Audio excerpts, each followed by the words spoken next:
في كلامه المجيد والفرقان الحميد. فأعوذ بالله من الشيطان الرجيم. بسم الله الرحمن الرحيم.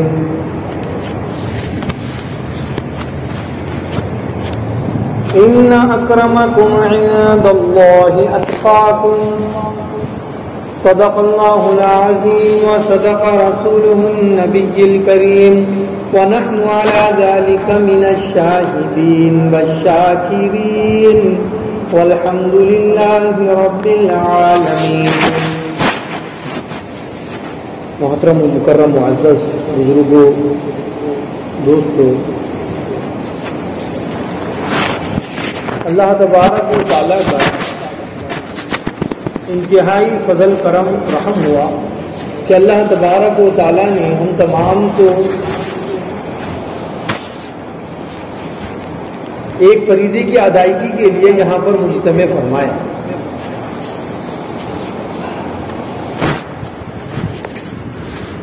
یہ جو مہینہ چل رہا ہے جسے ہم شعبان المعظم کے نام سے جانتے ہیں، آنے والا مہینہ رمضان المبارک کا مبارک مہینہ ہے، جس کے اندر اللہ تبارک و تعالیٰ کی نعمتیں، رحمتیں اور محبت یہ کثرت سے برستی ہے.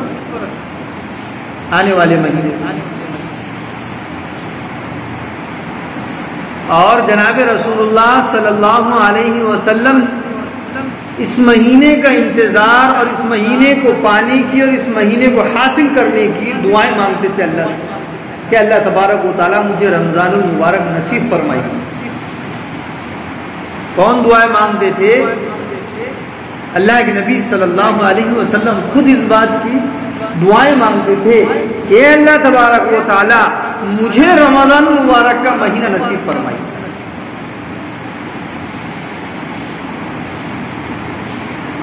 یہ ان کی دعا رہتی تھی ہر شعبان میں، اور اس کی تیاری وہ شعبان المعظم کے مہینے سے شروع کر دیا کرتے تھے. رمضان کی تیاری، اب رمضان کی تیاری شعبان سے کیسے شروع ہوتی ہے؟ رمضان کی تیاری شعبان سے یوں شروع ہوتی ہے کہ اللہ کے نبی صلی اللہ علیہ وسلم شعبان میں کئی روزے رکھتے تھے.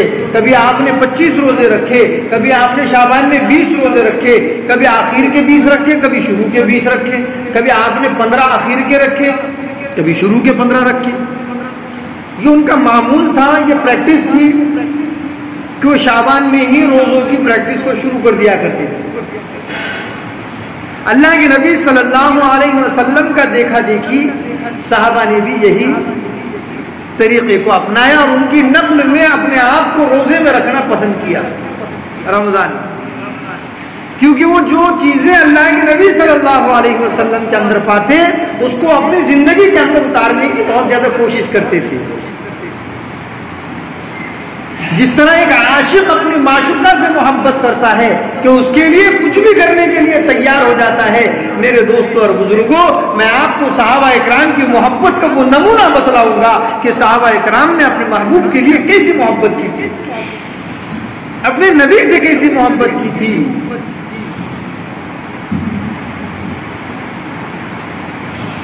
کہ اللہ کے نبی صلی اللہ علیہ وسلم جب وضو بناتے تو صحابہ اکرام ان کے آزو بازو بیٹھ جاتے اور ان کے وضو کے جو پانی زمین پر گرتا تھا اس کو اپنے ہاتھوں میں لیتے اور اپنے چہرے پر ملتے، اپنے جسموں پر ملتے. سردیوں کے زمانے میں جو اللہ کے نبی صلی اللہ علیہ وسلم کے ناک مبارک سے ریند گرتی تھی، جب پانی نکلتا تھا وہ پانی کو بھی صحابہ اکرام زمین پر نہیں گرتے دیتے تھے، اس کو اپنے ہاتھوں میں لیتے اور اپنے چہرے پر ملتے تھے. یہ محبت کا نمونہ تھا. ہم نے باتیں تو بہت سنی شیریں فراز کی اور شاہجہاں اور ممتاز کی، لیکن کبھی میرے دوستوں اور بزرگوں ہم نے صحابہ اور اللہ کے نبی صلی اللہ علیہ وسلم کی محبت کو کتابوں کے اندر نہیں پڑھا کہ وہ اپنے محبوب سے کتنی محبت کیا کرتے ہیں. کہ ان کے زبان مبارک سے ایک جملہ نکلتا ہے تو وہ جملے پر ایسے عمل کرتے کہ جیسے ان کے لیے وہ فرض ہو اور ضروری ہو کہ اس کے کرے بغیر جم ہی نہیں سکتا. یہ صحابہ کی زندگیاں تھیں. جو صحابہ کی زندگیاں تھی، کھانے کے لالے پڑے ہوئے تھے، کھانے کے لیے اناج کا ایک دانہ موجود نہیں تھا.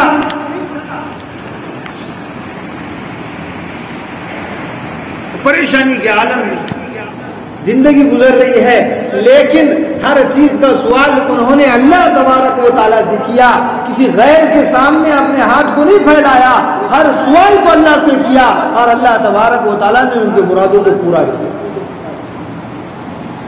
کبھی کسی غیر کے سامنے ہاتھ نہیں پھیلایا، اللہ کے غیر کے سامنے ہم نہیں جائیں گے. ہمارا مددگار، حامی و مددگار صرف اور صرف اللہ کی ذات ہے. ہم اسی سے لینے والے ہیں اور اسی کو مانگیں گے.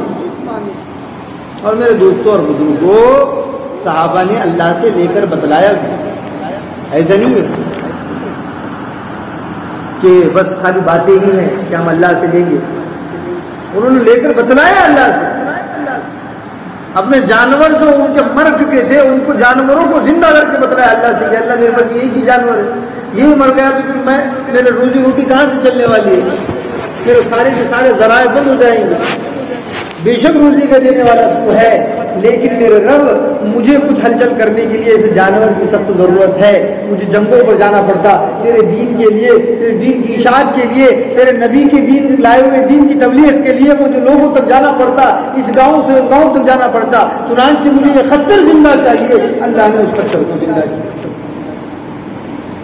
ایک عورت نے اپنے بچے کو زندہ کر دیا. چھوٹا بچہ تھا، 1-1.5 سال کا بچہ، انتقال ہو گیا. لیکن اسلام میں داخل ہوئی، بچہ ہی انتقال ہو گیا. شوہر نے اپنے گھر سے بے دخل کر دیا، رشتے داروں نے گھر سے بے دخل کر دیا کہ بھائی تو نے اس دلندر اور گھٹیا دین کو اپنایا ہے. نعوذ باللہ، تو نے اس گھٹیا دین کو، یعنی کہ دین اسلام کو کہہ رہے اس کے گھر والے کہ تو نے اس گھٹیا دین کو اپنایا ہے، ہم تجھے اپنے گھر میں رکھنے کے لیے تیار نہیں ہیں. وہ اللہ کے نبی صلی اللہ علیہ وسلم کی خدمت میں آئی اور کہنے لگی یا رسول اللہ، مجھے میرے سارے گھر والوں نے ٹھکرا دیا اور انہوں نے یہ کہا کہ میں نے اس دین کو اپنایا ہے تو یہ بڑا منحوس دین ہے. نعوذ باللہ. اے اللہ کے نبی صلی اللہ علیہ وسلم، میں آپ کے لائے ہوئے دین پر اسلام لاتی ہوں اور ایمان قبول کرتی ہوں، کیا میرے لیے اسلام کے اندر کوئی جگہ ہے؟ اللہ کے نبی صلی اللہ علیہ وسلم نے کہا کہ ہاں میری بہن، تمہارے لیے پوری جگہ ہے. اسلام کے اندر داخل ہوئی اور چند دنوں کے بعد میں اس کے بچے کا انتقال ہو گیا. چھوٹا سا بچہ تھا، 1.5-2 سال کا بچہ تھا، وہ انتقال ہو گیا. اور صحابہ کرام پریشان ہیں کہ اب اس عورت کو کیسے جواب دے کہ اس کا بچہ مر چکا ہے، بچہ نہیں تھا. طبیب کے ہاتھوں میں اس نے دم توڑ دیا، حکیم کے ہاتھوں میں. پریشان ہے. جیسے تیسے اس عورت تک کی خبر پہنچائی گئی اللہ کے نبی صلی اللہ علیہ وسلم کے ذریعے سے. اللہ کے نبی نے اس کو بلایا اور کہنے لگے کہ خاتون، کیا تو اپنے بچے کو دین اسلام کے لیے قربان کرنے کے لیے تیار ہے؟ اس خاتون نے کہا کہ یا رسول اللہ، میری جان، میری اولاد کی جان آپ پر قربان ہے. کہا کہ تیرا بچہ اللہ کو پیارا ہو چکا. پریشان ہو گئی. اللہ کے نبی صلی اللہ علیہ وسلم کے سامنے کچھ نہیں کہا، آنکھوں میں سے آنسو جاری ہے. سوال نہیں کیا، کچھ نہیں کہا. بچے کے پاس آنکھیں دبدبائی ہوئی ہے، بس قریب تھا کہ اس کے دونوں آنسو اور دونوں موتی ٹپک پڑتے. وہ اللہ کے نبی صلی اللہ علیہ وسلم کے سامنے سے اپنی نظروں کو چھپاتے ہوئے وہاں سے اٹھی اور اپنے بچے کی ناش کے پاس پہنچی اور اس کو اٹھایا اور مسجد نبی کے اندر لے کر گئی اور سامنے اپنے بچے کی ناش کو رکھا اور پچھلی صف میں وہ مسجد نبی کے اندر نماز پڑھتی ہے. 2 رکعت نماز پڑھی اور 2 رکعت نماز پڑھنے کے بعد میں اللہ سے دعا مانگی کہ اللہ تبارک و تعالیٰ، میں نئی تیرے دین میں داخل ہوئی ہوں، تیرے دین اسلام کو میں نے ابھی انتخاب کیا ہے، اس کو چنا ہے اور اس کے اندر داخل ہوئی ہوں. اور میرے گھر والے یہ کہتے ہیں، میری سسرال والے، میرے رشتے دار یہ کہتے ہیں کہ تو نے اس نحوست بھرے دین کی وجہ سے تیرے بچے کی جان چلی گئی. وہ کل کو ایسا نہ کہے. چنانچہ میں اس لیے آپ سے سوال کرتی ہوں کہ آپ میرے اس بچے کی زندگی کو واپس لوٹائیے اور آپ کو اس بچے کی زندگی کو لوٹانا ہی ہوگا، ورنہ میرے سسرال والے مجھے یہ کہیں گے کہ تیرے سے لائے ہوئے دین کی وجہ سے تیرا بچہ مر گیا. میں نہیں چاہتی ہوں، مجھے میرے بچے کی ضرورت نہیں ہے، مجھے میرے دین کی ضرورت ہے. اور یہ نہ ہو کہ میرے سسرال والے میرے بچے کی موت کا سبب دین اسلام کو ٹھہرائے، چنانچہ مجھے یہ بچہ چاہیے زندہ۔ اللہ تبارک و تعالیٰ کی شان، وہ بچہ اپنے ایڑیوں کو رگڑنے لگا اور فوراً اٹھ کر کے بیٹھ گئے، فوراً اٹھ کر کے بیٹھ گئے۔ یہ محبت تھی اللہ کے نبی صلی اللہ علیہ وسلم سے۔ تو جب صحابہ نے دیکھا کہ اللہ کے نبی صلی اللہ علیہ وسلم شعبان المبارک میں، شعبان المعظم میں رمضان جیسی کثرت سے عبادتیں کر رہے ہیں، لیل و نہار، دن میں روزہ رکھا اور نہار یعنی رات کے اندر انہوں نے عبادتیں کی، تو صحابہ نے بھی اس طریق کو اپنایا، کیونکہ یہ بہت ہی برکتوں والا مہینہ ہے اور بہت ہی مبارک مہینہ ہے جو آنے والا مہینہ ہے، اس کی تیاری ایک مہینے پہلے سے شروع کر دیں۔ ہمارے سامنے سے رمضان میں گزر جاتے ہیں اور ہم کو روزوں کی فکر نہیں ہوتی۔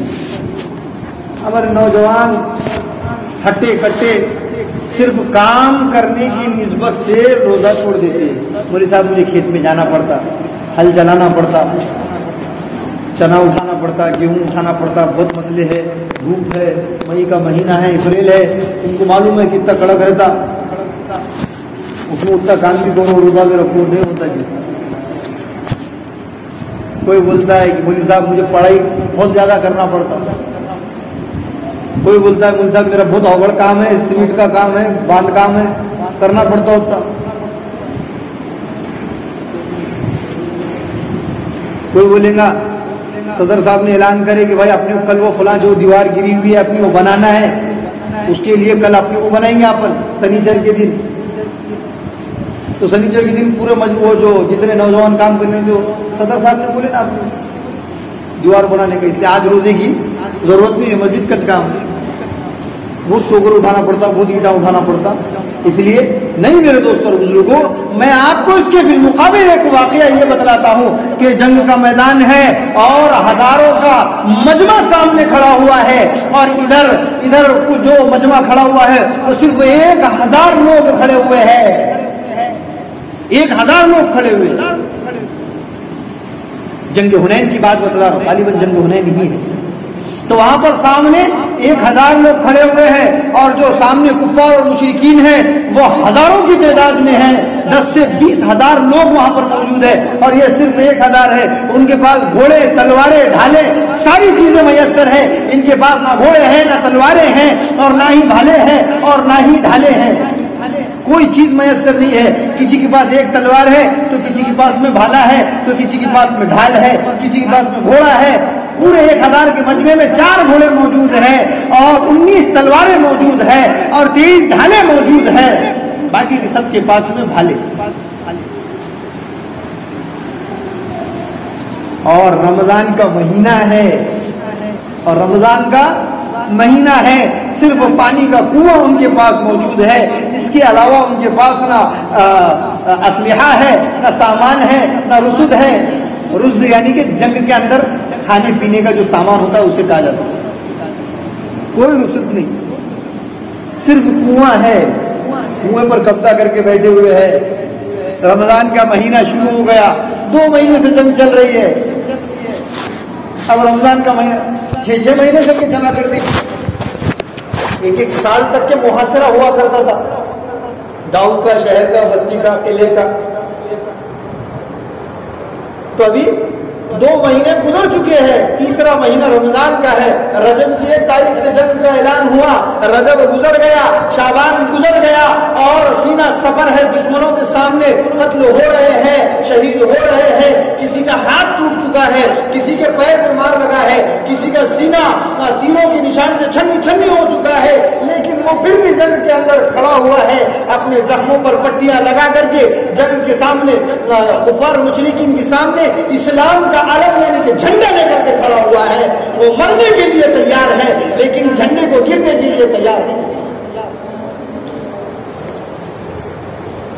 وہ کھڑا ہوا ہے۔ ایک مجاہد ہمارا ایسا تھا، یہ کون سے مجاہد ہے؟ یہ کون سے مجاہد ہے جو کھیت کی گرمی کو برداشت نہیں کر سکتے، جو مستری کام کو برداشت نہیں کر سکتے، جو اپنے گھریلو کام کو برداشت نہیں کر سکتے اور روزے کو چھوڑ دیتے ہیں؟ ابھی ہمارے پاس 2-4-8 دن پہلے پچھلے سنیچر کو مفتی فیروز صاحب آئے تھے، انہوں نے کہا کہ بتلائیے کہ روزہ چھوڑنے کا کیا گناہ ہے؟ کوئی بتلا سکتا ہے کہ روزہ چھوڑنے کا کیا گناہ ہے؟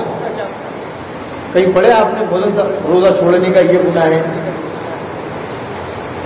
قرآن میں ہے روزہ چھوڑنے کا کیا گناہ ہے؟ حدیث میں ہے؟ نہیں، قرآن میں بھی نہیں ہے اور حدیث میں بھی نہیں ہے۔ روزہ چھوڑنے کا کیا گناہ ہے؟ علماء اکرام نے اس کی تفسیر لکھی کہ جب قرآن اور حدیث اس کو بیان نہیں کر پایا کہ ہم روزہ ایک روزہ چھوڑنے کا یہی آداب دینے والے ہیں، ہم نے خود اتنا سن رکھا ہے کہ ایک روزہ چھوڑے تو 70,000 سال جہنم میں رہنا پڑے گا، ایسا کرنا پڑے گا، ویسا کرنا پڑے گا، برف کی راتوں میں لٹایا جائے گا اور جہنم کی تپتی ہوئی آگ کے اندر ڈالا جائے گا، یہ سن رکھا ہے، لیکن اس کا اصل قرآن اور حدیث میں کہیں پر کوئی جملہ لکھا ہوا نہیں ہے۔ کوئی ضعیف حدیث ہی بدلا دو، کہیں پر نہیں کہ روزہ چھوڑنے کا کیا گناہ ہے۔ میرے دوستوں اور بزرگوں، اللہ تبارک و تعالی اس گناہ کو بیان ہی نہیں کر پائے کہ اتنا خطرناک اور اتنا شدید گناہ ہے کہ میں اگر اس کو بیان کر دوں گا، اللہ کے نبی صلی اللہ علیہ وسلم نے کہا کہ جب قرآن میں اللہ نے بیان نہیں کیا میں بھی اس کے متعلق کوئی جملہ نہیں بولوں گا۔ لیکن میرے بھائیوں، روزہ رکھو، روزے کو نہ چھوڑنا، روزے کا عذاب اس قدر سخت ہوگا کہ اللہ اس کو بیان نہیں کرے، اللہ نے اس کو بیان نہیں کیا، نبی نے اس کو بیان نہیں کیا، اس قدر سخت عذاب ایک روزے کے چھوڑے دیں۔ ہم چھوٹی چھوٹی باتوں کو روزے چھوڑ دیں، چھوٹی چھوٹی باتوں ذرا پیٹ دکھا روزہ چھوڑ دیں۔ تو میں بات بتلا رہا تھا جنگ حنین کی، تو 1000 صحابہ ادھر کھڑے ہوئے ہیں اور رجب کی 1 تاریخ سے جنگ شروع ہوئی، رجب گزر گیا، شعبان گزر گیا، رمضان المبارک کا مبارک مہینہ لگ گیا۔ اب صحابہ نے دیکھا کہ ہمارے پاس کھانے پینے کا جو سامان موجود تھا تھوڑا بہت وہ تو ختم ہو گیا، اب کیا بچا؟ اب کسی کے پاس چھالیں بچ گئی، کسی کے پاس درختوں کے پتے بچ گئے، کسی کے پاس کھجور کی گٹلیاں بچ گئی۔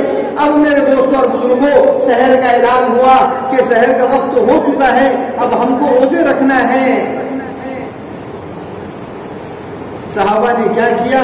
اپنے اپنے سامان میں سے کھجور کی گٹلیاں ڈھونڈنے لگے کہ میری کھجور کی گٹلی کہاں ہے، جو میں نے اپنی کمائی سے حلال طریقے سے کمائی تھی اور اس کے کھجور خریدا تھا اور اس کے کھجور کو کھا چکا ہوں، گٹلی کو بچا کر کے رکھا تھا، اپنی کمائی۔ ورنہ کھجور کی گٹلیاں تو بہت ساری زمین پر مل جاتی ہے۔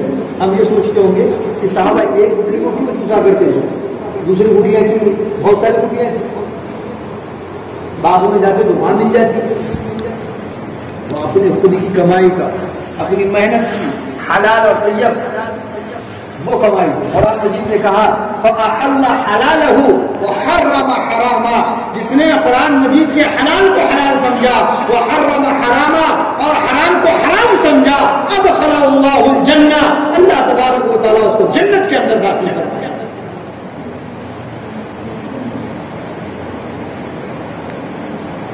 تو صحابہ اکرام نے اپنے اپنے کھجور کی گٹلیاں نکالی اور اس کو چوسنے لگے۔ جیسے ہی سحر کا وقت ختم ہوا، اعلان ہوا، ایک منادی نے آواز لگائی کہ سحر کا وقت ختم ہو چکا ہے۔ چنانچہ سبھی صحابہ نے اپنے اپنی گٹلیوں کو منہ میں سے نکالا اور اپنے دامن کے اندر گانٹھ مار کر کے رکھ دیا۔ فجر کی نماز ادا کی، فجر کی نماز ادا کی۔ اب فجر کی نماز کے بعد میں اپنے پیٹوں پر پتھر باندھے اور پتھر باندھ کر کے روزے کی حالت میں جنگ کا اعلان ہوا کہ اب جنگ کا مقابلہ شروع ہونے والا ہے، اور جنگی لڑتے گئے۔ اس میں سے کئی صحابہ اکرام روزانہ 20، 30، 40 شہید ہوا کرتے تھے، وہ شہید بھی ہوئے، کوئی روزے کی حالت میں شہید ہوئے، کوئی روزے کی حالت میں زخمی ہو گیا۔ جس کو پانی کی شدید ضرورت تھی اس کے سامنے پانی پیش کیا گیا، تو کہنے لگا، وہ صحابی کہنے لگے، وہ مرد مجاہد کہنے لگا، میں روزے کی حالت میں ہوں، میں چنانچہ پانی نہیں پیوں گا۔ اور حکیم اور طبیب یہ کہنے لگے کہ اگر تم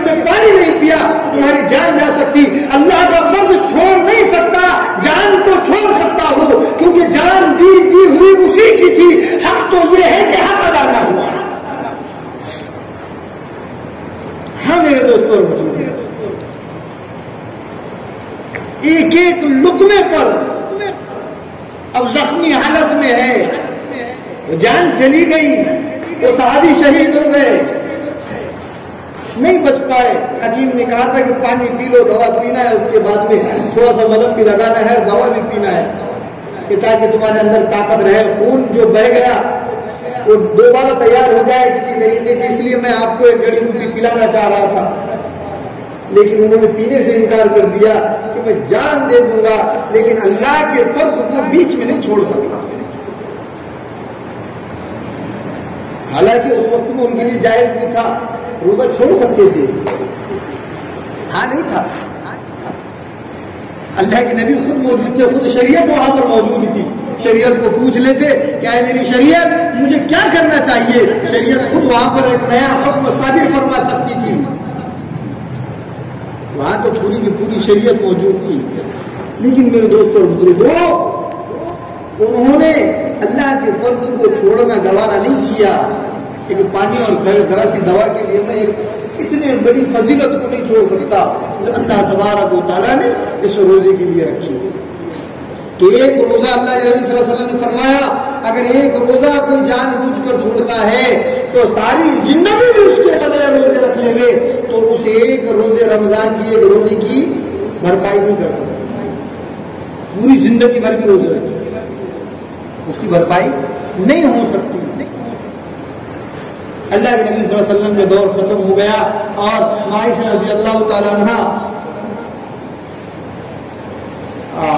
حضرت فاطمہ رضی اللہ تعالیٰ عنہ نے دسترخوان لگایا، افطار کا وقت ہوا، دسترخوان لگایا، دسترخوان لگانے کے بعد میں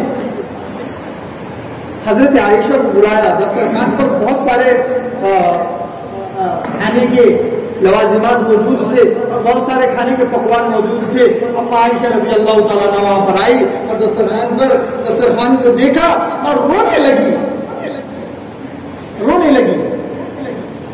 حضرت فاطمہ نے کہا کہ امی جان آپ کیوں رو رہی ہے، آج تو اللہ نے اتنی ساری چیزیں میسر کر دیا ہے، آپ کیوں رو رہی ہے، مبارک مہینہ ہے، رمضان کا مہینہ ہے، آپ روزہ افطار کیجئے، اتنی ساری نعمتیں ہیں۔ انہوں نے کہا کہ میری بیٹی فاطمہ تجھے نہیں پتا کہ آج سے پہلے میرا جب نبی کا زمانہ تھا میرے نبی کے سامنے بھی ایک رمضان گزرا اور اس رمضان میں میں نے دیکھا کہ دسترخوان تو بچھا ہوا تھا لیکن اس پر کوئی لوازمات موجود نہیں تھے، ایک دودھ کا پیالہ تھا اور چند کھجور کی ٹکڑیاں تھی اور ہم روزہ کھولنے کے لیے بیٹھ جایا کرتے تھے۔ آج میرے نبی موجود نہیں ہے اور میرے سامنے اتنا کھانا رکھا ہوا ہے، میری غیرت گوارا نہیں کرتی کہ میں اس اناج کو کھا لوں۔ مجھے میرے نبی کا زمانہ یاد آ گیا، مجھے میرے محبوب کا زمانہ یاد آ گیا کہ ہم کیسے ایک ایک کھجور کی ٹکڑی پر روزہ کھولا کرتے تھے اور آج اللہ کی نعمتیں اتنی میرے سامنے بچھی ہوئی ہے۔ اس بات نے مجھے رلا دیا، اس بات نے مجھے رلا دیا۔ رمضان المبارک کا مہینہ کھانے اور پینے کا مہینہ نہیں ہے، یہ تو تقوی طہارت کا مہینہ ہے۔ یا ایھا الذین آمنوا کتب علیکم الصیام کما کتب علی الذین من قبلکم لعلکم تتقون۔ ایمان والو تم پر روزے فرض کیے گئے ہیں جیسے کہ تم سے پچھلی امتوں پر روزے فرض کیے گئے تھے۔ ہر قوم میں، ہر زمانے میں، ہر دھرم میں روزہ رکھنے کا حکم دیا گیا ہے۔ آپ دیکھیے